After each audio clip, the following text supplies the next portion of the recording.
Fotiha surasi Makka da nozil qilingan 7 oyatdan iborat.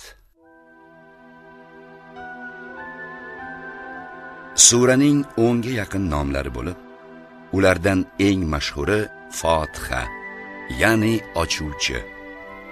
Qur'oni Karim shu sura bilan boshlangani uchun mazkur nom berilgan.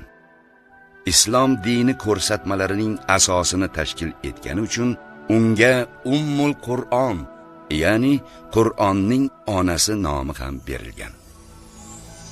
Bismillahirrohmanirrohim. Mehribon va rahimli Alloh nomi bilan.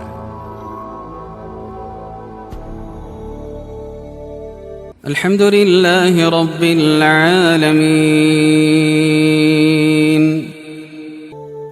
Hamd olamlarning Rabbi Allohga kim?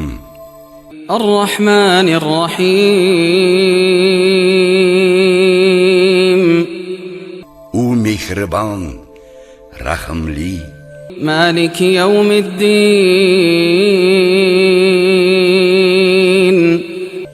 Va jazo va mukofot kunining egasidir. İyyâke na'budu ve iyyâke nesta'in. Sengagina ibodat qilamiz va sendangina yordam so'raymiz. اهدنا الصراط المستقيم صراط الذين أنعمت عليهم غير المغضوب عليهم ولا الضالين.